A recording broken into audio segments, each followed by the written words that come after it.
नमस्कार दोस्तों, मैं प्रशांत पटेल राइजिंग क्लासेस से आज आप लोगों के लिए हम एक नया विषय लेके आए हैं जिसका नाम है ज्योग्राफी। तो ज्योग्राफी का जो मूल बातें होती है सौर मंडल या सोलर सिस्टम, उसको आज हम लोग पूरी अच्छे से कवर करेंगे और मेरा विश्वास है अब आपको सुनिश्चित करवाते हैं आपका सारा क्वेश्चन भी क्लियर होगा। तो जितना देर का वीडियो है उसे आप पूरा का पूरा वीडियो देखा कीजिए। आपका ओवरव्यू और आपके एग्ज़ाम के लिए एक महत्वपूर्ण विषय है, ठीक है। तो मेरे सारे वीडियो आप पूरा देखा कीजिए। तो चलिए ज्योग्राफी के बारे में हम थोड़ा सा मूल बातों को जान लेते हैं। ज्योग्राफी के पिता किसे कहे जाते हैं? ज्योग्राफी के पिता किसे कहे जाते हैं? तो ज्योग्राफी के पिता जो हम लोग बोलते हैं तो ही के टीएस को हम लोग ज्योग्राफी के पिता बोलते हैं। आप पेन कॉपी लेकर रहिएगा और मेरे द्वारा लिखा गया हर एक पॉइंट को आप नोट करिएगा ताकि आपको एक अच्छा सा नोट तैयार हो सके। ही के टीएस को ज्योग्राफी का पिता बोला जाता है। अच्छा, ज्योग्राफी को एक अलग विषय के रूप में किसने स्थापित किया? जैसे पॉलिटी एक अलग विषय हो गया है, हिस्ट्री एक अलग विषय हो गया, उसी तरह ज्योग्राफी को एक अलग विषय के रूप में किसने स्थापित किया? तो किसने स्थापित किया? तो उसका नाम है इरोटोस्थनीज। तो दो बातों को आप लोग ध्यान में रखिएगा। ज्योग्राफी का पिता इन्हें बोला जाता है और ज्योग्राफी को एक व्यवस्थित रूप से एक अलग अध्याय किसने बनाया? तो एरोस्टोनीज ने, ठीक है। अब हम लोग ज्योग्राफी का मूल सिद्धांत को समझते हैं, यानी कि ब्रह्मांड के बारे में।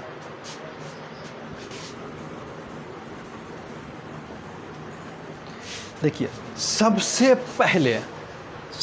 पहले मिस्र का एक वैज्ञानिक था। मिस्र या यूनान भी हम बोल सकते हैं। मिस्र और यूनान का एक वैज्ञानिक था जिनका नाम था क्या? टॉलमी। और ये बात कब की है? तो 140 ईस्वी की। 140 ईस्वी पहले की बात हम आपको बता रहे हैं। 140 ईस्वी में मिस्र और यूनान देश का एक व्यक्ति था टॉलमी, ठीक है। साइंटिस्ट था, खगोल शास्त्री था। इसने सर्वप्रथम बताया था कि पृथ्वी जो है ना वो बीच में है, ठीक, और बाकी ग्रह जो है ना इसके चारों ओर चक्कर लगाते हैं। पृथ्वी बीच में है, बाकी ग्रह इसके चारों ओर चक्कर लगाते हैं, इस तरह से। यानी कि इसने क्या कहा था? पृथ्वी केंद्र में है। टॉलमी साहब ने क्या कहा था? पृथ्वी को केंद्र माना था कि पृथ्वी केंद्र में है। तो इस तरह से अधिकांश बातें होते रही। बहुत सारे हमारे भारतीय लोग भी और बहुत सारे साइंटिस्ट हैं, सब पृथ्वी को केंद्र में मान के अध्ययन करते थे कि पृथ्वी केंद्र में है और सूर्य जो है और बाकी ग्रह जो है इसके चारों ओर चक्कर लगाते हैं, ठीक है। ये बात बहुत दिन तक चली, लेकिन हालांकि कब तक चलती? तो उसके बाद एक विषय आया 1553 में। देश था पोलैंड।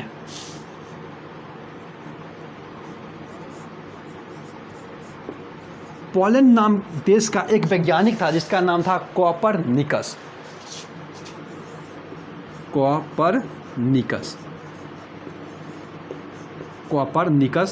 ठीक है। 1543 में पोलैंड के वैज्ञानिक थे कोपरनिकस। ये साहब ने क्या बताया? नहीं, पृथ्वी केंद्र में नहीं है बल्कि सूर्य केंद्र में है। सूर्य बोलिए या सूरज बोलिए, क्या है? केंद्र में है। अब बाकी ग्रह जो है ना इसके चारों ओर चक्कर लगाते हैं। 140 ईस्वी में क्या कहा गया था टॉलमी के द्वारा कि पृथ्वी केंद्र में है, बाकी ग्रह इसके चारों ओर चक्कर लगाते हैं। बहुत दिन तक ये बातें लागू रही, लेकिन 1543 ईस्वी के आसपास कोपरनिकस जो पोलैंड के साइंटिस्ट है उन्होंने कहा नहीं, सूरज बीच में है, बाकी ग्रह चक्कर लगाते हैं। इन्होंने बस सोलर प्रणाली यानी कि सोलर सिस्टम के बारे में ही जानकारी इनको हासिल हो सका, अभी भी जानकारी अधूरा था। उसके बाद क्या हुआ? एक साइंटिस्ट है ब्रिटेन के एक साइंटिस्ट है। ये बात है 1805 ईस्वी की, ठीक है। साइंटिस्ट का नाम क्या था? तो हर्शेल। ब्रिटेन का एक साइंटिस्ट थे हर्शेल, 1805 ईस्वी में। इन्होंने बताया कि भाई साहब कोपरनिकस, आपने जो बताया था ना कि ये बहुत 3 साल बाद की घटना है, इन्होंने जो बताया था ना कि सूरज जो केंद्र में है, बाकी ग्रह चक्कर लगाते हैं, तो हर्शेल ने बताया हमारे एक आकाशगंगा है और उसके किसी कोने में क्या है, वो सोलर सिस्टम। और जो बात कोपरनिकस ने बताए थे वही बात को इन्होंने बताया कि हाँ, कि वो तो सही बात बताएं, लेकिन वो क्या है, केंद्र में स्थित है। और हमारे जो मंदाकिनी है, जो हमारा गैलेक्सी है, वो बहुत बड़ा है। ठीक है, इन्होंने क्या खोज किया, गैलेक्सी के बारे में, गैलेक्सी के बारे में कि एक गैलेक्सी है, उस गैलेक्सी के किसी कोने में एक सोलर सिस्टम है जिसका अंश एक पृथ्वी है, जिस पे हम लोग रहते हैं। उसके बाद फिर आगे चलते रहा खोजबीन। उसके बाद 1925 में अमेरिका के एक साइंटिस्ट थे, कहाँ के, अमेरिका के एक साइंटिस्ट थे, नाम था हबल। इन्होंने कहा मंदाकिनी एक ही नहीं है, ऐसे ऐसे बहुत सारे मंदाकिनी है। इन्होंने बताया कि मंदाकिनी कम से कम, जो गैलेक्सी हम लोग बोलते हैं, इस गैलेक्सी की संख्या लगभग 100 अरब है, लगभग 100 अरब है। अब प्रत्येक गैलेक्सी में 100 अरब तारा है, अरब तारे हैं। टॉलमी साहब ने बताया पृथ्वी केंद्र में है, कोपरनिकस साहब ने बताया नहीं, सूरज केंद्र में है, बाकी ग्रह उसके चक्कर लगाते हैं। हर्शेल ने बताया नहीं, सौर प्रणाली जो है गैलेक्सी का एक हिस्सा मात्र है। और हबल ने बताया कि ऐसे ऐसे गैलेक्सी 100 अरब है और पर एक गैलेक्सी में 100 अरब तारे हैं। इसका स्क्रीनशॉट लीजिए जल्दी, 100 अरब तारे हैं। आप सोचिए 100 अरब गैलेक्सी, पर गैलेक्सी में 100 अरब तारे। हमारा ब्रह्मांड कितना बड़ा है और धीरे धीरे वो फैल ही रहा है। इसको हम रफ करते हैं।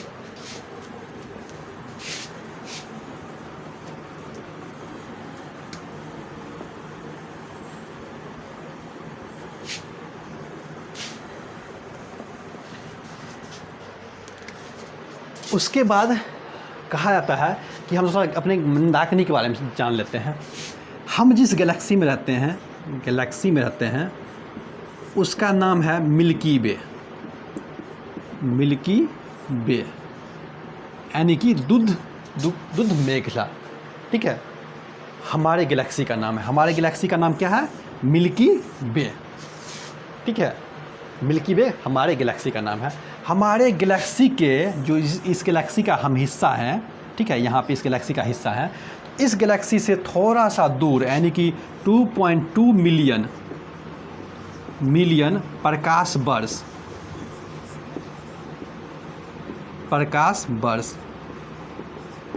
वर्ष दूरी की इकाई है। ठीक है, दूरी का मापने का एक पैमाना है प्रकाश वर्ष। हम आपको बता देंगे प्रकाश वर्ष क्या होता है।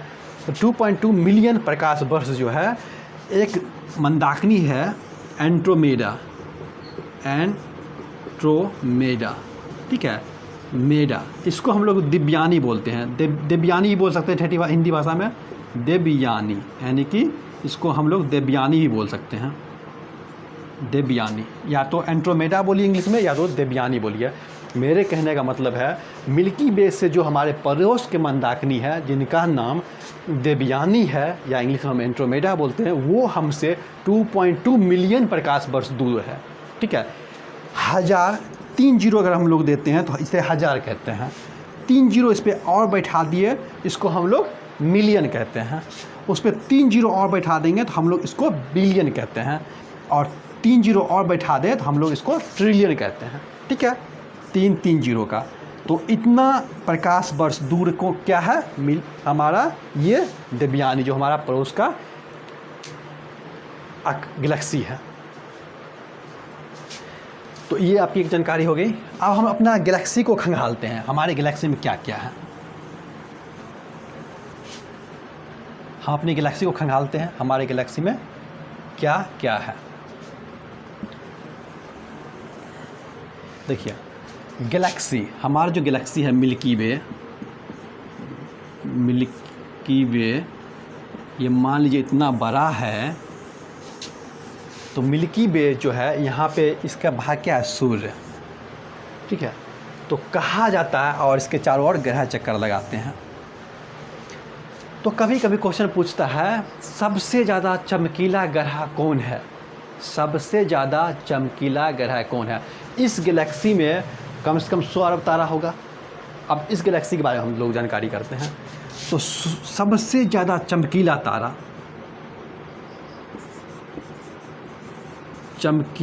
तारा जो है वो है हमारा साइरस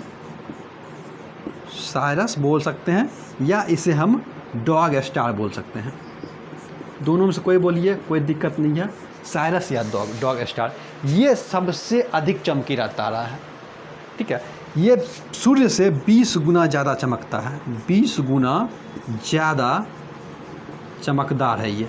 कौन? साइरस 20 गुना ज़्यादा चमकदार है सूर्य से ये। और कितना दूर है ये सूर्य से? तो सूर्य से ये 9 प्रकाश वर्ष दूर है। इसको भी नोट कीजिए। हमारे गैलेक्सी का सबसे चमकीला तारा साइरस है, जो सूर्य से 20 गुना ज़्यादा चमकीला है। और वो कितना दूरी है सूर्य से? 9 प्रकाश वर्ष। एक और तारा आता है प्रोक्सिमा सेंचुरी। तो ये सूरज के सबसे निकटतम का तारा है, सूरज के सबसे निकटतम तारा है प्रोक्सिमा सेंचुरी। सूर्य के सबसे निकटतम तारा, सूरज के सबसे निकट का तारा, ये सूर्य से कितना दूर है? ये 4.3 प्रकाश वर्ष दूर है, प्रकाश वर्ष दूर है। प्रकाश वर्ष अभी हम क्लियर कर देते हैं। लाइट के द्वारा जो प्रकाश लाइट है, एक वर्ष में तय की गई दूरी ही प्रकाश वर्ष कहलाती है। प्रोक्सिमा सेंचुरी सूर्य के सबसे नज़दीक का तारा है, ठीक है, सूर्य के सबसे नज़दीक तारा। अब पृथ्वी के सबसे नज़दीक का तारा कौन सा होगा? पृथ्वी के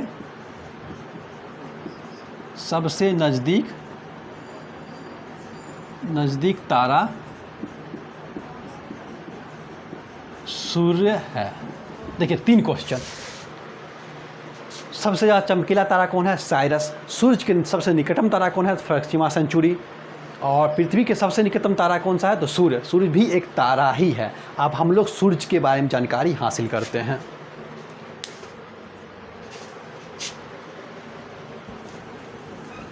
और हमको मिल्की वे से कोई मतलब नहीं है।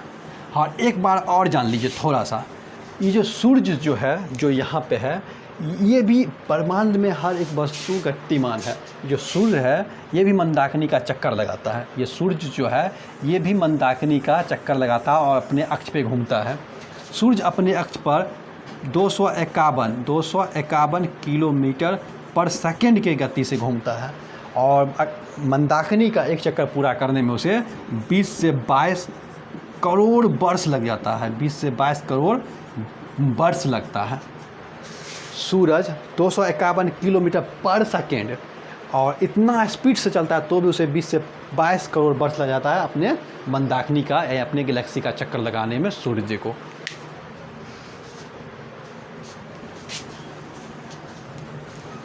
तो सूर्य के बारे में थोड़ा सा डिटेलिंग हम लोग लेते हैं, उसके बाद हम लोग ग्रह को क्रम से सजाएंगे। देखिए सूर्य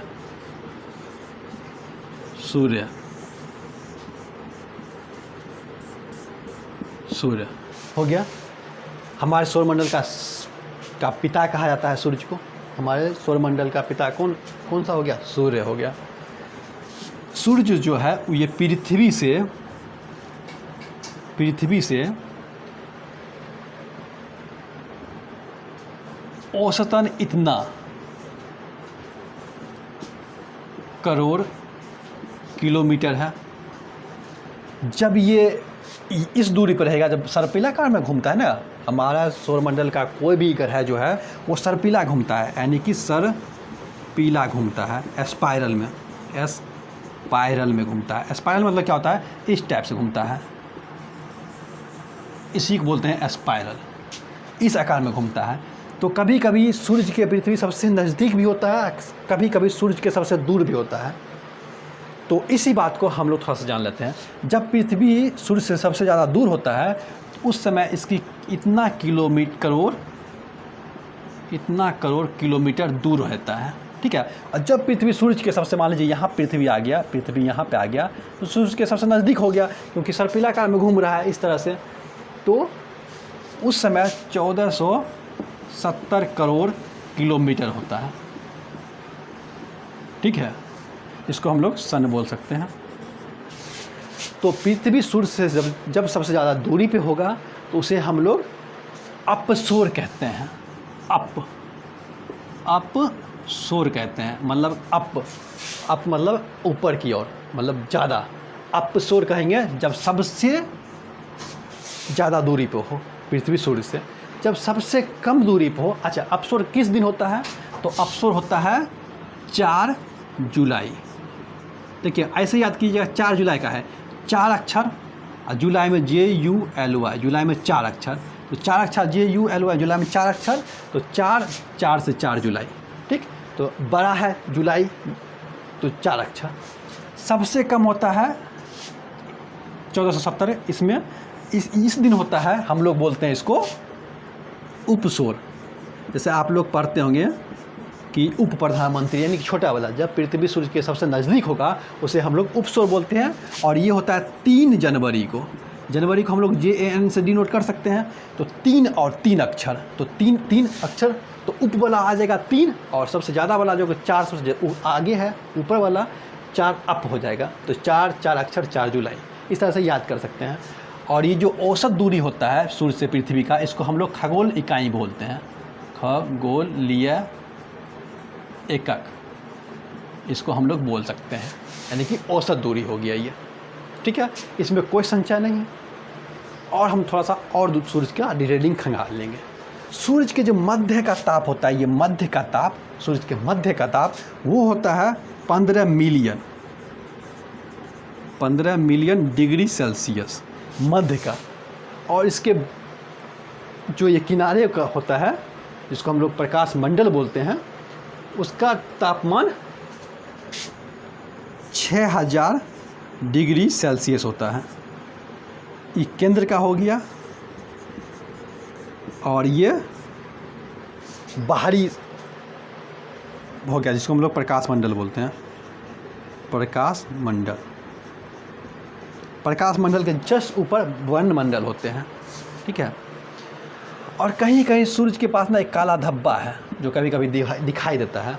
और ये काला धब्बा जब भी पृथ्वी के संपर्क में आता है तो पृथ्वी पर जो टीना, रेडियो, ये सब का संपर्क थोड़ा सा झंझावट होने लगता है या ख़राब हो जाता है। तो ये काला जो होता है, इसका टेम्परेचर जो है 1500 डिग्री सेल्सियस है, यानी कि सूरज के केंद्र का तापमान 15 मिलियन डिग्री सेल्सियस।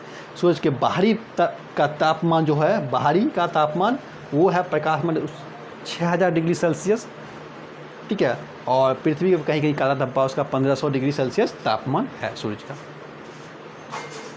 उसके बाद सूर्य जो है इसमें 71% क्या है, हाइड्रोजन 71% हाइड्रोजन है, और 26.5% हीलियम है।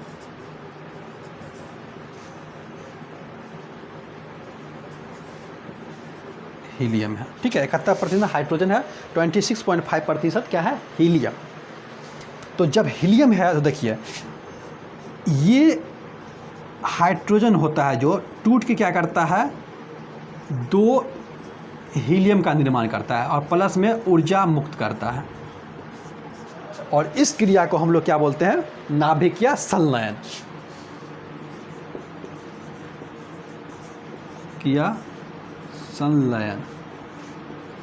नाभिकीय संलयन बोलते हैं हम लोग। तो आपसे पूछेगा सूरज से प्रकाश किस माध्यम से पृथ्वी पहुंचता है, तो नाभिकीय संलयन, जिसमें से हाइड्रोजन का एक अणु 2 हीलियम का निर्माण करता है, प्लस में साथ में ऊर्जा मुक्त करता है। इस तरह से कभी ऐसा भी होगा कि सारे जो हाइड्रोजन होते हैं वो हीलियम में तब्दील हो जाए। इस तरह से सूरज का एक आयु नापा गया, तो वो आयु हम लोग को लगता है कि सूरज का जो 5 बिलियन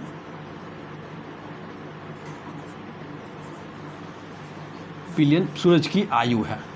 सूरज की आयु कितनी है? 5 बिलियन। ऐसे एक आंक आ गया है कि 5 बिलियन सूरज की आयु है। तो इसको आप लोग नोट्स कर सकते हैं, ठीक है। और फिर सूरज का जो क्या कहते हैं आयतन है, पृथ्वी से कम सूरज का आयतन पृथ्वी से 13 लाख गुना ज़्यादा है। 13 लाख गुना ज़्यादा पृथ्वी से सूरज का आयतन है। इतना बात आपको समझ में आ गया। दूसरा बात हम आपको बताते हैं, इसको आप नोट्स कीजिए, ठीक है। इसको हम रफ करते हैं। और सूरज से बताइए क्या क्वेश्चन निकल सकता है। और सूर्य के बारे में भी जो ग्रहण लगता है उसके बारे में तो हम बताएंगे। थोड़ा सा हम सौर पैनल के बारे में बता रहे हैं।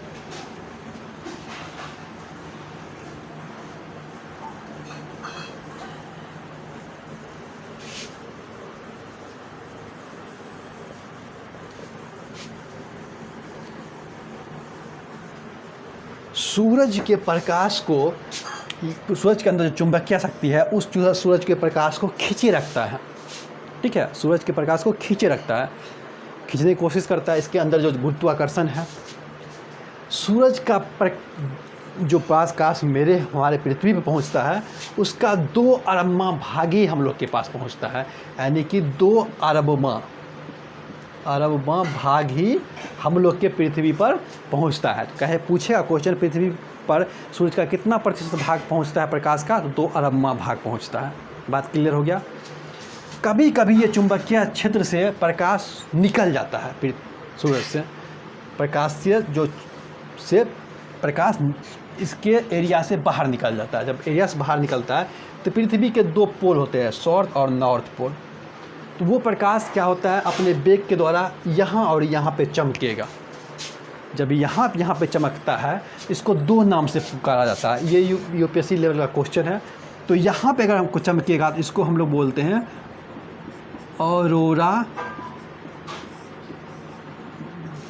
बोरियालिस।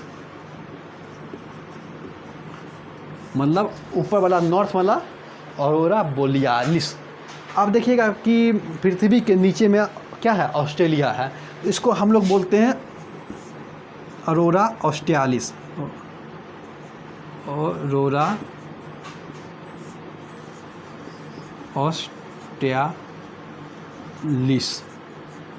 तो देखिएगा सूरज का प्रकाश को जो चुंबकीय उसको कवर कर खींचे रखता है अपने में। कभी कभी वो प्रकाश छूट के बाहर चला जाता है और पृथ्वी पे के 2 पोल पे चमकता है, एक नॉर्थ पोल पे, एक और साउथ पोल पे। नॉर्थ पोल पे जो चमकेगा उसे ऑरोरा बोरियालिस बोलेंगे, और साउथ पोल पे जो चमकेगा उसे ऑरोरा ऑस्ट्रेलिस बोलेंगे। ऐसे ध्यान रखिएगा, साउथ में ऑस्ट्रेलिया तो इसे नीचे वाले को ऑस्ट्रेलिस बोलेंगे, ठीक है। इतना आप लोग को पता चल गया। सूरज से पृथ्वी पर जो प्रकाश पहुंचता है वो 8 मिनट 16 सेकेंड, यानी कि 8 मिनट 16 सेकेंड में पहुंचता है। 8 मिनट 16 सेकेंड में, ठीक है। कहीं कहीं ये 16-20 भी दे देगा और कहीं कहीं ऐसे करके इतना भी दे देगा, इतना सेकेंड, ठीक है। तो सभी सही है, ठीक है। क्योंकि जब दूरी बढ़ता है प्रकाश लेट से पहुंचेगा, जब सूरज पृथ्वी के नज़दीक रहेगा तो प्रकाश थोड़ा सा जल्दी पहुंच जाएगा। तो इस तरह से आंकड़ा आता है। इतना नज़दीक आंकड़ा आपको नहीं देगा। तो प्रकाश की चाल जो है वो कितना है आपको पता ही होगा। प्रकाश की चाल है 3 गुना 10⁻8 मीटर पर सेकेंड। या तो ऐसे बोले, या तो हम बोल सकते हैं 3 गुना 10⁵ किलोमीटर पर सेकेंड। 3 गुना 10⁵ किलोमीटर पर सेकेंड, या 3 गुना 10⁸ मीटर पर सेकेंड। यहाँ पे किलोमीटर को हम किलोमीटर में चेंज कर दिए तो 5 आ गया। इतना प्रकाश है और इस रफ्तार से प्रकाश पहुंचता है तो पहुंचने में इतना टाइम लगता है, ठीक है। यही प्रकाश 1 वर्ष में जितना दूरी तय करता है, यानी कि 365 दिन में जितना दूरी तय करता है, उसे हम लोग क्या बोलते हैं? प्रकाश वर्ष। प्रकाश वर्ष बोलते हैं, ठीक है। यानी कि प्रकाश द्वारा 1 वर्ष में तय की गई कुल दूरी के हम लोग प्रकाश वर्ष बोलते हैं। वो प्रकाश वर्ष कितना है? 9.46 × 10⁻12 किलोमीटर। इतना सोच लिया, 9.46 गुना 10⁻12 किलोमीटर प्रकाश वर्ष है। ठीक है, जो एक वर्ष में दूरी तय करता है प्रकाश, इतना किलोमीटर दूरी तय करता है। थोड़ा सा इसको भी ध्यान रखिएगा। दूरी का सबसे बड़ा जो मात्रक है उसे हम लोग पारसेक बोलते हैं, और ये कितना है, 3.6 प्रकाश वर्ष। प्रकाश वर्ष दूरी का सबसे बड़ा मात्रक पारसेक होता है। दूरी का सबसे बड़ा मात्रक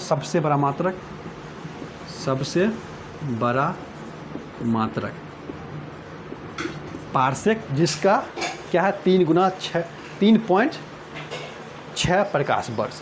तो इसको आप नोट्स कर सकते हैं, हम मिटाते हैं थोड़ा।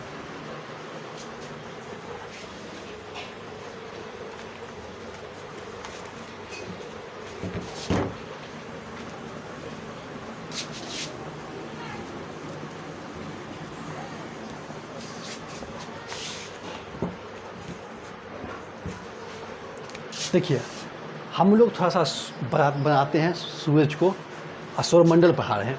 सौरमंडल किसको बोलते हैं? मंडल यानी कि सोलर सिस्टम।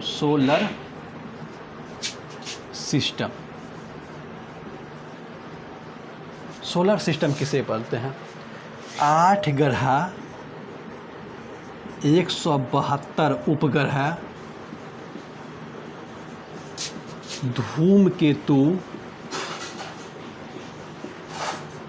उल्काएं, क्षुद्र ग्रह, ये सारे के समूह को हम लोग क्या बोलते हैं? सौर मंडल, इंक्लूडिंग सूर्य। ठीक है, इंक्लूडिंग सूर्य, ये सब को हम लोग क्या बोलते हैं? सौर मंडल। ठीक है, सूर्य के बारे में आपको जानकारी मिल गया है, तो थोड़ा सा एक ग्रह के बारे में हम लोग जानकारी हासिल कर लेते हैं। ठीक है,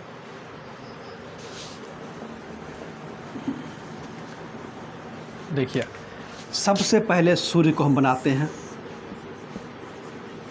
उसके बाद एक ग्रह हम यहाँ लेते हैं, फिर एक ग्रह यहाँ लिए, 2, 3, 4, 5, 6, 7, 8 ग्रह बनाना, क्योंकि प्लूटो को निकाल दिया गया था 2006 में, वो भी हम आपको डिटेलिंग कर देते हैं। सूरज के सबसे नज़दीक ग्रह को हम लोग बोलते हैं बुध। सूरज के सबसे नज़दीक ग्रह को हम लोग क्या बोलते हैं? बुध। बुध के बाद जो ग्रह आएगा उसको हम लोग बोलेंगे शुक्र। उसके बाद मेरा तीसरा ग्रह है पृथ्वी। उसके बाद आता है बृहस्पति।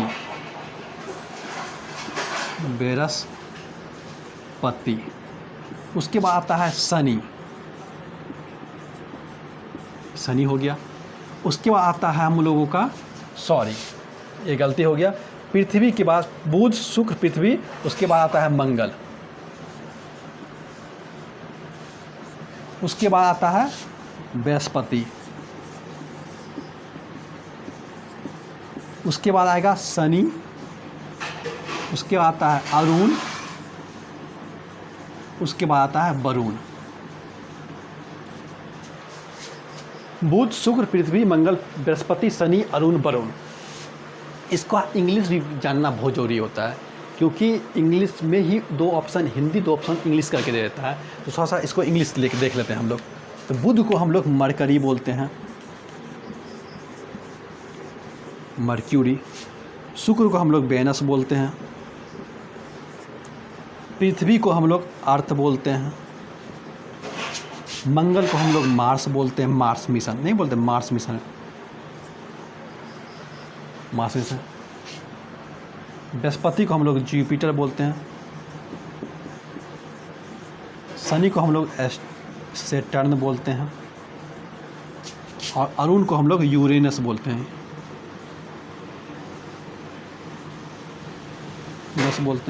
वरुण को हम लोग नेपच्यून बोलते हैं, नेपच्यून। ठीक है, इसको हम लोग क्या बोलते हैं? Mercury, Venus, Earth, Mars, Jupiter, Saturn और वेनस, ये सब हम बोलते हैं यूरेनस और नेपच्यून। इतना समझ गया? देखिए, यूरेनस और नेपच्यून आप कंफ्यूज मत कीजिएगा। UN आता है, UN यूनाइटेड नेशन, समझिएगा पहले U आता है उसके बाद N आता है, यानी कि लास्ट में N होगा, नेपच्यून लास्ट में होगा, यूरेनस जो होगा वो पहले होगा। ठीक है, इस तरह से याद कर लीजिएगा। तो Mercury, Venus, Earth, Mars, Jupiter, Saturn, Uranus, Neptune, ये हो गया। ये हो गया सूर्य से मतलब बढ़ते क्रम में। ठीक है, सूरज से सबसे बढ़ते क्रम में जो हो गया, यानी कि सूरज दूरी के क्रम में, सूरज से दूरी के क्रम में ये ग्रह हो गया। सूरज की सबसे दूरी में कौन हो गया, तो वरुण, और सबसे नज़दीक में कौन सा हो गया, बुध। ठीक है, और देखिए ये 4 ग्रह जो होते हैं, ये 4 ग्रह बुध, शुक्र, पृथ्वी, मंगल, इसे हम लोग पृथ्वी ग्रह भी बोलते हैं। पृथ्वी ग्रह बोलिए, या इसको पार्थिव ग्रह बोलिए, पार्थिव ग्रह बोलिए, या इसको आप लोग आंतरिक ग्रह बोलिए, आंतरिक ग्रह बोलिए, कुछ भी बोलिए, तीनों सूटेबल है। लास्ट के जो 4 हैं, ये 4, इसको आप लोग बाह्य ग्रह बोलिए, बाह्य ग्रह, या इसको आप लोग बृहस्पति ग्रह बोलिए, बृहस्पति ग्रह। ये 4 ग्रह को आंतरिक ग्रह बोलते हैं हम लोग, और ये 4 ग्रह को हम लोग क्या बोलते हैं, बाह्य ग्रह। इतना कंफर्म हो गया। तो अब आकार की दृष्टि से देखिए कैसे होता है। तो ये चारों ग्रह को हम ले लेते हैं पहले क्रम में, यानी कि आकार की दृष्टि से अगर हमको बोलना होगा तो सबसे पहले ये चारों ग्रह होगा। कौन कौन सा, बृहस्पति, बृहस्पति, शनि, अरुण, वरुण। बृहस्पति, शनि, अरुण, वरुण। सबसे बड़ा आकार की दृष्टि से सबसे बड़ा बृहस्पति, फिर शनि, फिर अरुण, फिर वरुण। उसके बाद हम उठा लेते हैं पृथ्वी को। आपको पता है कि पृथ्वी की बहन या भांजी भागिनी बोला जाता है शुक्र को। पृथ्वी के बाद हम लोग शुक्र को रख लेते हैं। उसके बाद हम लोग मंगल रखते हैं, क्योंकि आपको पता है कि बुध सबसे छोटा ग्रह है। तो ये हो गया आपका आकार की दृष्टि से, आकार की दृष्टि से हो गया ये, और ये हो गया आपका सूरज से दूरी के क्रम में ये ग्रह। इसको एक बार नोट्स कीजिए, उसके बाद हम एक एक ग्रह को तोड़ेंगे। ठीक है, एक एक ग्रह को हम लोग क्या करेंगे, तोड़ेंगे। अब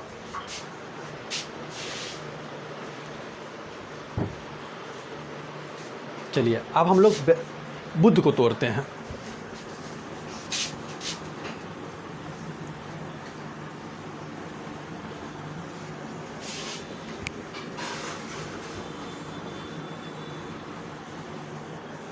अब लोग हम बुध को तोड़ते हैं। बुध से क्या क्या क्वेश्चन आ सकता है। बुध स्टार दे के लिखते हैं, बुध, मरकरी, इससे क्या क्या क्वेश्चन आ सकता है। पहला क्वेश्चन, सूर्य के सबसे नज़दीक का ग्रह है, सूर्य के सबसे नज़दीक का ग्रह, पहला पॉइंट यही आएगा। दूसरा, सौरमंडल का सबसे छोटा ग्रह, सौरमंडल का सबसे छोटा ग्रह बुध हो गया। तीसरा, बुध का कोई भी उपग्रह नहीं है, बुध का कोई उपग्रह नहीं है। यहाँ पे वायुमंडल नहीं है, यहाँ पे वायुमंडल नहीं है, इसलिए जीवन भी यहाँ पे नहीं है। ठीक है। पाँचवा, दिन का टेम्परेचर, दिन सबसे गर्म 450 डिग्री सेल्सियस तक हो जाता है दिन का टेम्परेचर। रातें बर्फीली, रातें बर्फीली, कितना -176 डिग्री सेल्सियस टेम्परेचर पहुंच जाता है। इसीलिए इस ग्रह का तापांतर सबसे ज़्यादा है, सबसे ज़्यादा तापांतर इसी ग्रह का है। कितना है? तो मान के चलिए 600 डिग्री सेल्सियस, 625 या 600 डिग्री सेल्सियस इसका दिन का टेम्परेचर है। तो बुध से क्या क्या क्वेश्चन आएगा? सूरज के सबसे नज़दीक ग्रह है, सूरज के सबसे नज़दीक ग्रह है, सौरमंडल का सबसे छोटा ग्रह है, इसका कोई उपग्रह नहीं है जो इसके चारों ओर चक्कर लगाएगा, और इस पर वायुमंडल नहीं है, इसलिए यहाँ पे जीवन संभव नहीं है। दूसरा, दिन सबसे गर्म, रातें सबसे बर्फीली, तापांतर इसका सबसे ज़्यादा है, और ये 88 दिन में, छठा पॉइंट क्या होगा? 88 दिन में ये सूरज का परिक्रमा कर लेता है। कितना दिन में? 88 दिन में सूरज का परिक्रमा कर लेता है। बुध के बारे में पूरा डिटेलिंग हो गया, ठीक है। 88 दिन में सूरज का परिक्रमा कर लेता है, और ये परिक्रमा जो करेगा ये वामावर्त करता है, यानी कि पश्चिम से पूरब घूमेगा, पश्चिम से पूरब घूमता है बुध। दो ही ग्रह है, शुक्र और अरुण, इधर से दूसरा और इधर से दूसरा, जो कि पूरब से पश्चिम घूमता है, यानी कि दहिना वर्त घूमेगा, ठीक है। बाकी सब क्या होता है? वामावर्त घूमता है, छह ग्रह।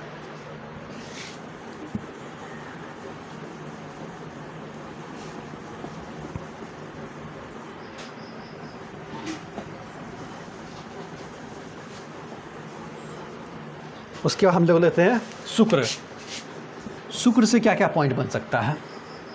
पृथ्वी के सबसे नज़दीक का ग्रह है, पृथ्वी के सबसे नज़दीक का ग्रह। देखिए पूछेगा पृथ्वी के सबसे नज़दीक ग्रह कौन है, तो शुक्र आंसर दिया, ना कि मंगल। शुक्र होगा सबसे नज़दीक ग्रह। दूसरा, उपग्रह कोई भी नहीं है, इसका भी कोई भी उपग्रह नहीं है। तीसरा, कार्बन डाइऑक्साइड का मात्रा यहाँ पे, कार्बन डाइऑक्साइड यानी कि CO2 सीधा लिख लीजिए, CO2 का मात्रा जो होता है वो यहाँ पे 96% है, इसीलिए सौरमंडल का सबसे गर्म ग्रह, सौरमंडल का सबसे गर्म ग्रह, यानी कि 462 डिग्री सेल्सियस इसका होता है, ठीक। इसे मॉर्निंग स्टार और इवनिंग स्टार कहते हैं। ये सुबह में जिस तरफ से सूरज निकलता है, यानी कि पूरब से, मॉर्निंग में सुबह में पूरब में दिखाई देगा, और शाम में ये पश्चिम में दिखाएगा। सूरज और चंद्रमा के बाद जो सबसे ज़्यादा आकाश में चमकता है तो शुक्र ही चमकता है। मॉर्निंग एवं इवनिंग स्टार इसे ही कहा जाता है, इसे ही कहा करते हैं मॉर्निंग और इवनिंग स्टार। पाँचवा, ये पृथ्वी से आकार और द्रव्यमान में पृथ्वी से थोड़ा सा कम है, आकार और द्रव्यमान में पृथ्वी से थोड़ा सा कम है, इसीलिए इसको पृथ्वी की बहन या जुड़वा ग्रह कहते हैं, जुड़वा ग्रह कहते हैं। छठा इसका क्या है कि ये ये पूरब से पश्चिम घूमता है, ये पूरब से पश्चिम घूमता है, यानी कि दहिना वर्त घूमता है। ये समझ गए, ये दहिना वर्त घूमता है। और ये कितना दिन में चक्कर लगाता है, तो ये आप महाशय चक्कर लगाते हैं, ये चक्कर लगाते हैं 225 दिन में। और एक पॉइंट और आप ये भी कर सकते हैं 8वां में कि इसे प्रेम और सौंदर्य का देवी यूनान के लोग बोलते थे, प्रेम एवं सौंदर्य के देवी, सौंदर्य की देवी, इसी को बोला जाता था। कौन बोलता था? यूनान का आदमी, यूनान का व्यक्ति इसी को बोलता था। क्या? प्रेम और सौंदर्य के देवी। शुक्र से क्वेश्चन क्या क्या होगा? पृथ्वी के सबसे नज़दीक ग्रह, एक भी उपग्रह नहीं है इसका भी सौरमंडल का सबसे गर्म। क्यों गर्म है? क्योंकि यहाँ पे कार्बन डाइऑक्साइड की मात्रा सबसे ज़्यादा है। मॉर्निंग और इवनिंग स्टार इसी को बोलते हैं, क्योंकि मॉर्निंग में ये पूर्व दिशा में और इवनिंग में ये पश्चिम दिशा में दिखाई देता है। पृथ्वी की बहन और जुड़वा ग्रह इसलिए कहते हैं क्योंकि आकार और द्रव्यमान में पृथ्वी से ये थोड़ा सा ही कम है। पूर्व से पश्चिम ये घूमता है, यानी कि दहिना वर्त घूमेगा और 225 दिन में ये चक्कर लगा लेता है। 225 दिन में पृथ्वी का सूर्य का। ऐसे यूनान के लोग इसे प्रेम और सौंदर्य की देवी पुकारते थे। इतना बात आपको क्लियर हो गया? चलिए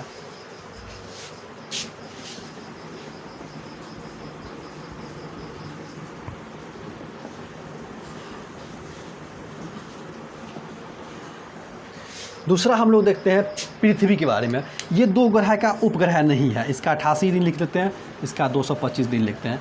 ये 2 ग्रह का उपग्रह नहीं है। अब बाकी ग्रहों का उपग्रह होगा। पृथ्वी का सबसे बड़ा ग्रह, इस पे जीवन है।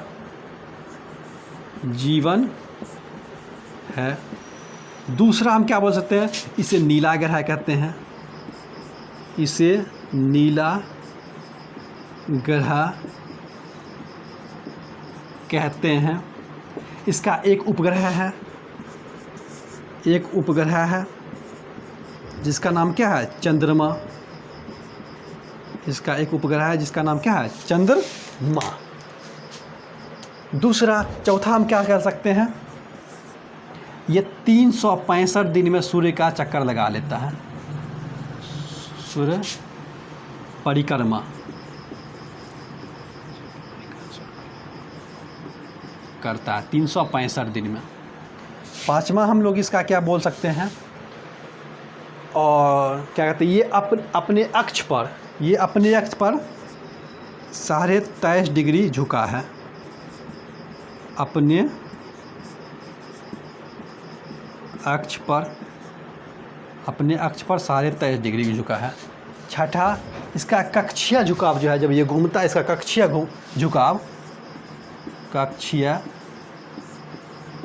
झुकाव जो है वो 66.5 डिग्री है। ठीक है। इससे नीला ग्रह कहते हैं क्योंकि यहाँ के पानी की मात्रा अधिक है। सातवां देखिए क्या है? पृथ्वी का जो ध्रुवीय व्यास है, तो पृथ्वी का जो विषुवतीय या भूमध्य व्यास जो है वो 12,756 है। ठीक है। विषुवतीय व्यास। ठीक। और आपको पता होगा कि ये पोल पर चिपका हुआ है, तो पोल पे कम होगा। तो पोल पे कितना है? ध्रुव पर 12,714 किलोमीटर है इसका व्यास। ठीक है। और दोनों का अंतर कर पूछा जाता है तो 42 हो गया किलोमीटर। पूछेगा ध्रुवीय और विषुवतीय व्यास कितना है, तो 42 किलोमीटर। आठवां देखिए, पृथ्वी अपने अक्ष पर 23 घंटा 56 मिनट 4 सेकेंड में घूमता है। पृथ्वी अपने अक्ष पर 23 घंटा 56 मिनट 4 सेकेंड में घूमेगा। और इससे हम क्या निकाल सकते हैं पृथ्वी से?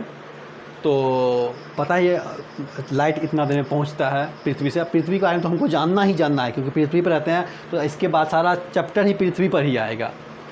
तो इतना चीज़ कम से कम हमको पृथ्वी के बारे में जानना ज़रूरी है। देखिए, और इस पे जीवन है। जीवन रहने का कारण क्या है कि यहाँ पर वायुमंडल है। ठीक है।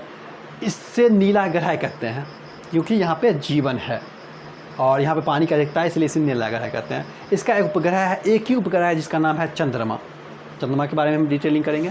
365 दिन में ये सूरज की परिक्रमा कर लेता है और 23.5 डिग्री अपने अक्ष पर झुका है। अपने अक्ष पर 23.5 डिग्री झुका है और कक्षीय जो झुकाव है इसका 66.5 डिग्री है। 12,756 पृथ्वी का विषुवतीय व्यास है और ध्रुवीय व्यास हमेशा विषुवतीय व्यास से कम होगा क्योंकि ध्रुव पर चिपटा हुआ है, जो कि 12,714 है। दोनों का अंतर पूछा जाता है तो 42 किलोमीटर हो गया। पृथ्वी जो अपने अक्ष पर ऐसे घूमेगा वो कितना दिन में? तो 23 घंटा 56 मिनट और 4 सेकंड में घूमता है। उसको हम लोग घूर्णन बोलते हैं, जो अपने घूर्णन, जो अपने अक्ष पर घूमेगा। ऐसे ऐसे घूमते घूमते ये सूरज का परिक्रमा कर लेता है, तो उसको हम लोग को परिक्रमा कहते हैं। तो पृथ्वी के घूर्णन के कारण दिन और रात होता है। घूर्णन के कारण ही क्या होता है? दिन और रात। पृथ्वी पर दिन रात किस कारण से होता है? तो घूर्णन के कारण। अच्छा, पृथ्वी पर दिन रात घूर्णन के कारण होता है। तो ऋतु परिवर्तन किसके कारण होता है? तो परिक्रमण के कारण। जो सूरज का परिक्रमा करता है पृथ्वी, तो इसी के कारण क्या होता है? ऋतु परिवर्तन। तो ऋतु परिवर्तन किसके कारण होगा? परिक्रमा के कारण, ऋतु परिवर्तन। और एक चीज़ और जान लीजिए, पृथ्वी का सबसे ऊंचा जो बिंदु है उसे बोलते हैं माउंट एवरेस्ट। सबसे ऊंचा क्या हो जाएगा? Mount Everest. इसको हम थोड़ा सा रफ करते हैं। पृथ्वी का सबसे ऊंचा भाग क्या हो जाएगा? Mount Everest. माउंट एवरेस्ट कितना ऊंचा है भाई? तो 8,850 मीटर ऊंचा है ये। ठीक है, पहले 48 था, अब धीरे धीरे बढ़ा तो 50 पहुंच गया। और सबसे नीचे जो है वो है क्या? मेरियाना गत, जो कितना है? 11,033 मीटर गहरा है। तो पृथ्वी का सबसे गहरा मेरियाना गत जो कि 11,033 मीटर है। सबसे ऊंचा माउंट एवरेस्ट जो कि नेपाल में है, 8,850 मीटर ऊंचा है। इतना बात पृथ्वी के बारे में जान के हम लोग पृथ्वी का पूरा डिटेलिंग अगले वीडियो में करेंगे। अब हम लोग जान लेते हैं थोड़ा सा, हम लोग मंगल के बारे में जानते हैं, ये बाकी ग्रह के बारे में। देखिए, फटाफट का ज़्यादा लंबा वीडियो होगा तो उससे भी प्रॉब्लम क्रिएट होता है। चलिए, पृथ्वी तो हम लिख देते हैं 365 दिन में, और एक लाइन से लिख देते हैं 365 दिन में। ये हो गया मंगल आपका, ये आपका हो गया बृहस्पति, ये हो गया आपका शनि और अरुण और वरुण। मंगल हो गया आपका 687 दिन में करता है। ये हो गया 11.9 वर्ष में, और ये हो गया शनि 29.5 वर्ष में चक्कर पूरा लगाएगा। अरुण हो गया 84 वर्ष में, और 165 वर्ष, 65 या 64 वर्ष बोल दीजिए, तो वरुण लगाता है चक्कर। ठीक, मंगल देखिए, मंगल क्या है? मंगल पृथ्वी की तरह झुका हुआ है। पृथ्वी की तरह ये मंगल का झुकाव है 25 डिग्री झुकाव। इसी कारण यहाँ भी ऋतु परिवर्तन है। ऋतु परिवर्तन। इसका 2 उपग्रह है। इसका 2 उपग्रह है। इसका 2 क्या है? उपग्रह। पहला है डीमोस, दूसरा है फोबोस। डीमोस उपग्रह जो है वो सौरमंडल का सबसे छोटा उपग्रह है। पूछेगा सौरमंडल का सबसे छोटा उपग्रह कौन सा है? तो डीमोस। उसके बाद ये कितना दिन में चक्कर लगाता है? 687 दिन में ये सूरज का चक्कर लगा लेता है। इसे हम लाल ग्रह भी कहते हैं, क्योंकि यहाँ पे आयरन ऑक्साइड की मात्रा ज़्यादा है। आयरन ऑक्साइड की मात्रा ज़्यादा रहने के कारण इसे हम लोग लाल ग्रह कहते हैं। चौथा पॉइंट क्या लिख सकते हैं? इसका एक पर्वत है निक्स ओलंपिया, जो कि माउंट एवरेस्ट से 3 गुना ज़्यादा ऊंचा है। एक पर्वत है मंगल पे जिसका नाम क्या है? निक्स ओलंपिया। निक्स ओलंपिया।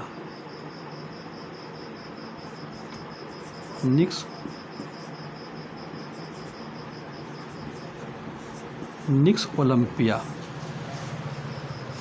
सबसे बड़ा पर्वत है निक्स ओलंपिया। ये माउंट एवरेस्ट से 3 गुना ज़्यादा ऊंचा है। माउंट एवरेस्ट से 3 गुना ज़्यादा ऊंचा है। कौन? निक्स ओलंपिया। यहाँ पे एक ज्वालामुखी भी है। जिसे हम लोग क्या बोलते हैं, ज्वालामुखी को हम लोग, ज्वालामुखी का नाम है ओलिपस मेसी। Olympus Messi. तो मंगल से इतना क्वेश्चन आया, मंगल पे ऋतु परिवर्तन होता है क्योंकि इसका झुकाव पृथ्वी कितना ही झुकाव है। यहाँ के दो उपग्रह हैं, डिमोस, फोबोस। डिमोस सबसे छोटा सौरमंडल का उपग्रह है।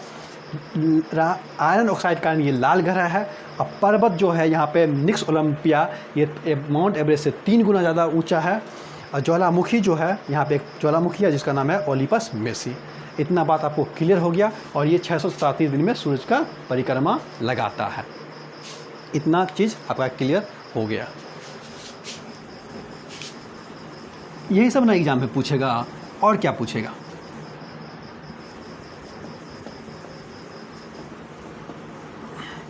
दूसरा, मंगल और बृहस्पति के बीच में एक क्षुद्र ग्रह की पट्टी है। क्षुद्र ग्रह की पट्टी है मंगल और बृहस्पति के बीच में। आपको पूछेगा किस दो ग्रह के बीच में क्षुद्र ग्रह है, तो मंगल और बृहस्पति के बीच में क्षुद्र ग्रह है। और पहला ज्ञात क्षुद्र ग्रह जो था वो सीरस था। पहला ज्ञात सूर्य ग्रह नहीं, पहला ज्ञात क्षुद्र ग्रह क्या था, सीरस था पहला ज्ञात क्षुद्र ग्रह। और क्षुद्र ग्रह कहाँ पाया था, तो मंगल और बृहस्पति के बीच में पाया था। ये साइंस का क्लास रहता है या कुछ थ्योरिटिकल टाइप का आता है, हम आपको बताते हैं यही दो ग्रह के बीच में क्यों पाया जाता है। ये भी क्वेश्चन आप ध्यान में रखिएगा। उसके बाद हम लोग बृहस्पति के बारे में थोड़ा सा देख लेते हैं। बृहस्पति को लेते हैं। तो बृहस्पति सबसे पहले इतना दिन में इतना वर्ष में चक्कर लगाता है। किसका, सूर्य का। इतना वर्ष लगाता है इसको सूर्य का चक्कर लगाने में, लेकिन ये अपने अक्ष पर है सबसे ज़्यादा स्पीड से घूमता है। ये अपने अक्ष पर जो है ये 10 घंटा में ही घूम लेता है, में ही घूम लेता है। 10 घंटा में ही घूम लेता है अपने अक्ष पर। सबसे ज़्यादा कोई भी अपने अक्ष पे घूमता है तो फिर बृहस्पति ही घूमता है। और सौरमंडल का सबसे बड़ा ग्रह बृहस्पति ही है। सौरमंडल का सबसे बड़ा ग्रह बृहस्पति है। बृहस्पति का सबसे ज़्यादा उपग्रह भी किसके पास है, बृहस्पति के पास।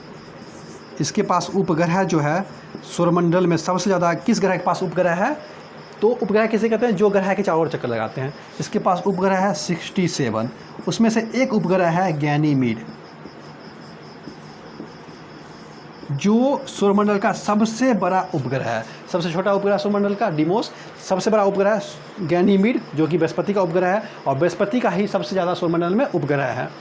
तो गैनीमीड जो है वो कितना आकार है इसका, कम से कम बुध के बराबर इसका आकार है। इसके उपग्रह का आकार बुध ग्रह के बराबर है। ठीक है। उसके बाद 5वां हम पॉइंट लिख सकते हैं कि और इस क्या कहते हैं बृहस्पति को, जो बृहस्पति है, और हम लोग इसमें पॉइंट क्या बना सकते हैं कि बृहस्पति जो है इतना वर्ष में घूमता है, 10 घंटे में अपने अक्ष पर सबसे ज़्यादा स्पीड में घूम लेता है। 10 घंटे में ही घूम लेता है अपने अक्ष पर, अपने अक्ष पर। उसके बाद सौरमंडल का सबसे बड़ा ग्रह हो, उपग्रह भी सौरमंडल का सबसे बड़ा इसी का है। सबसे ज़्यादा उपग्रह भी बृहस्पति का ही है। और बस इतना सही बात। ठीक है। और बुक पढ़ा कीजिए, ताकि कुछ तभी बुक पढ़ेगा तो आपको नॉलेज मिलेगा, और ज़्यादा नॉलेज मिल सकता है। और मंगल बृहस्पति के बीच में ही क्षुद्र ग्रह की पट्टी पाई जाती है। चलिए इसको हम रफ करते हैं। और तो कुछ नहीं रहा बृहस्पति के बारे में अपना।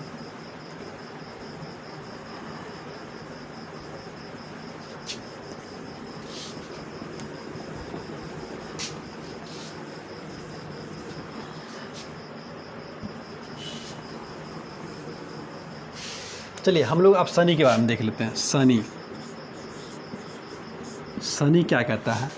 क्लास आइए पढ़ने के लिए तो और मज़ा आएगा। शनि का देखिए क्या क्या पॉइंट निकाल सकते हैं। आकार में दूसरा सबसे बड़ा ग्रह, ये तो पॉइंट है। दूसरा कि आकार में दूसरा बड़ा ग्रह, आकार में दूसरा बड़ा ग्रह चक्कर लगा लेता है 29.5 वर्ष में सूर्य का। ठीक है, तीसरा हम बना सकते हैं, इसके 62 उपग्रह हैं, और भी ज्ञात पता चल रहा है इसके 62 उपग्रह हैं। एक उपग्रह का नाम है टाइटन। टाइटन तो पूछेगा टाइटन किस ग्रह का उपग्रह है, तो शनि का उपग्रह का नाम है टाइटन। इसके 7 वलय हैं, 7 वलय हैं किसके, शनि के। शनि के 7 वलय हैं। ठीक है, और वो 7 वलय का खोज किसने किया था, तो गैलीलियो ने किया था। इसके 7 वलय का खोज किसने किया था, तो गैलीलियो ने किया था। इसके 7 वलय के खोज, शनि के 7 वलय हैं। ठीक है, इस पे 96% हाइड्रोजन और हीलियम है, 3% या 4% हीलियम है। ठीक, और ये इतना हल्का है, घनत्व दृष्टि इतना हल्का है कि अगर इसको पानी में रख दिया जाए तो ये तैरने लगेगा। ये पानी पे तैर सकता है क्योंकि इसका घनत्व कम है। आकार में दूसरा सबसे बड़ा ग्रह और उपग्रह इसका 62 है। बृहस्पति के बाद सबसे कम ग्रह उपग्रह इसी का है, सबसे ज़्यादा उपग्रह। 7 वलय जिसका खोज गैलीलियो ने किया था, और ये ये पानी में तैर सकता है क्योंकि इसका घनत्व कम है। इतना बात आपको पता चल गया। और हीलियम का, हाइड्रोजन का मात्रा यहाँ पे जैसे सूरज का है ना, वैसे यहाँ पे है।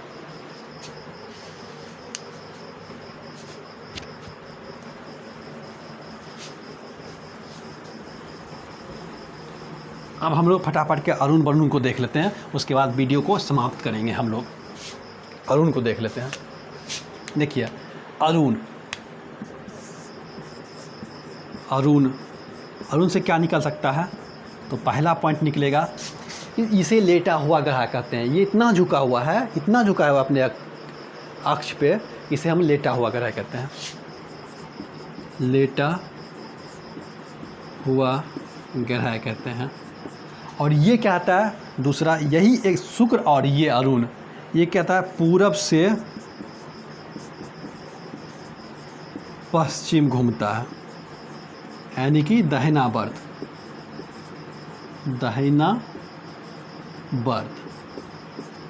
तीसरा, इसके 27 उपग्रह हैं। उपग्रह कितने हैं, तो 27। ठीक है, और 84 वर्ष में ये चक्कर पूरा कर लेते हैं। 84 वर्ष में चक्कर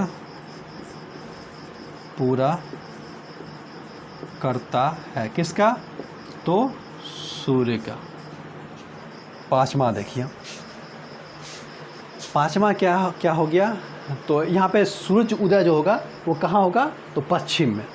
हम लोग का सूर्य उदय कहाँ होता है, पूरब में पृथ्वी पर। बाकी 6 ग्रह पे सूर्य उदय होता है पूरब में, और अरुण और शुक्र पे सूर्य ग्रह जो होगा, सूर्य उदय जो होता है शुक्र और अरुण में पश्चिम में होता है, जबकि बाकी 6 ग्रह में सूर्य उदय जो है वो कहाँ पे होता है, तो पूरब में होता है। इतना ही बात को हम कहना चाह रहे थे। ये क्लियर हो गया आपका, इसे लेटा हुआ ग्रह कहते हैं। इतना समझ में आ गया आप लोगों को। अब हम लोग वरुण को देख लेते हैं।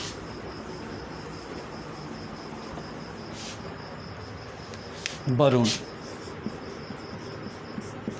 इसके उपग्रह की संख्या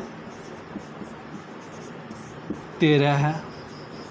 ठीक है, इसके उपग्रह की संख्या कितना है, 13। 2 उपग्रह, इसका नाम लिख लिया, टीटोन और मेरिड। इसके 2 उपग्रह हैं। 13 उपग्रह में से 2 उपग्रह का नाम आपको पूछ सकता है, तो टीटोन और मेरिड इसके उपग्रह हैं। और सौरमंडल का सबसे दूर स्थित ग्रह है सौर मंडल का सबसे दूर स्थित ग्रह हो गया। ठीक है, इसके 13 उपग्रह है। टिटोन और मेड सौर ग्रह का सबसे दूर स्थित ग्रह है। ठीक है, और इसके हरा ग्रह भी बोलते हैं,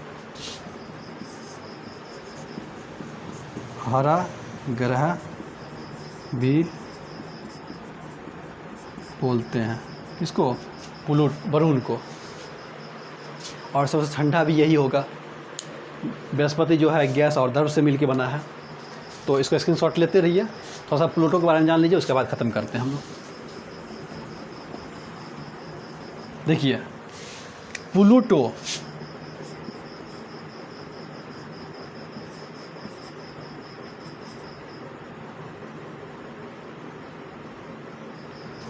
प्लूटो के बारे में थोड़ा सा जान लेते हैं हम लोग। प्लूटो किसको बोलते हैं? प्लूटो ठीक है, प्लूटो के बारे में देखिए क्या है प्लूटो के बारे में। तो प्लूटो 24 अगस्त 2006 तक, इससे पहले हम लोग के ग्रह में शामिल था, लेकिन 24 अगस्त 2006 को क्या हुआ, इंटरनेशनल एस्ट्रोनॉमिक यूनियन यानी कि संघ की एक बैठक हुई। उस बैठक में 75 देशों के 2500 वैज्ञानिक भाग लिया। 2500 वैज्ञानिक भाग लिया। कहाँ भाग लिया? तो इंटरनेशनल एस्ट्रोनॉमिक यूनियन में भाग लिया। ये कहाँ भाग लिया था? तो चेक गणराज्य, नाम सुने होंगे, चेक गणराज्य